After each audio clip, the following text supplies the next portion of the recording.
What you ignore, you accept.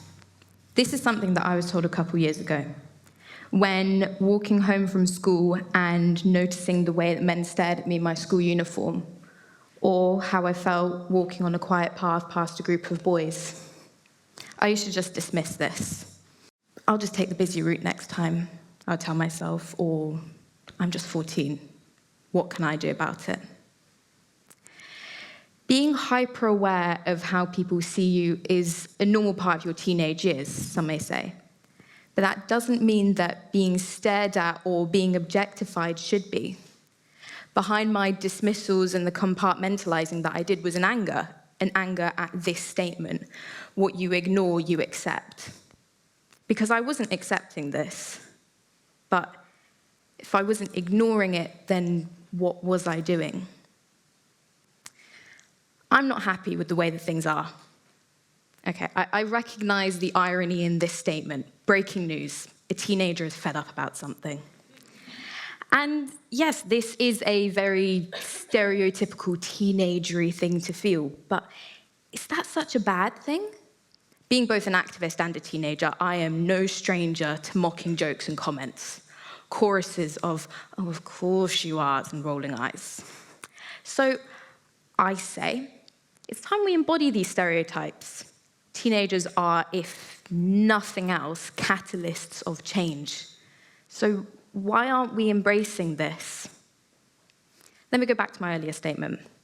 What you ignore, you accept. And let me follow up with, what am I doing about it? My introduction to activism began with a book club, a feminist book club to be precise. And what started as a place to discuss Charlotte Perkins Gilman and Bernardine Evaristo became a community that turned ripples into waves, influencing school decision-making surrounding a multitude of issues, such as how to tackle misogyny in the classroom or how to better support sexual assault survivors. This was a springboard for my work with Our Streets Now, a movement campaigning and demanding the rights of women, girls, and marginalized genders to be safe in public spaces. I helped set up their youth-led campaign, Streetworthy, where I was able to fight the street harassment that I'd previously been too scared to challenge.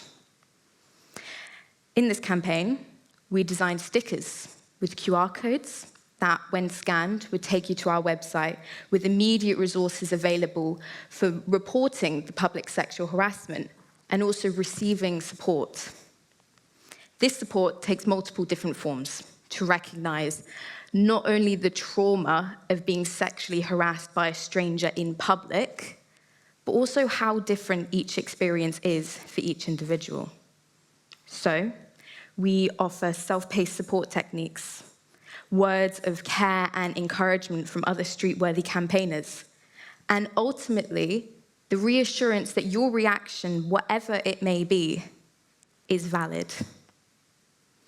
One of the privileges of this campaign was being able to work with other young people across the country, connecting through this shared passion of making a difference. I have learnt from all of this, from my campaign with Our Streets Now, from my campaigning with Streetworthy, from this feminist book club, from this work with my school, that I can speak up about the things that I don't like or am fed up with. I can have an impact and reach a wider audience. I can challenge the things that I don't like, and I have learned that my voice, and therefore your voice too, is powerful. And it doesn't matter where this voice is coming from, whether it is an angry teenager, an established and successful campaigner, or, hey, even an MP. Every voice makes a sound, and someone out there is going to hear it. You have the power to challenge and to change. You also have the power and the right to ignore, if you prefer. It's up to you to decide what kind of voice you want to have and who you make listen to it. Thank you.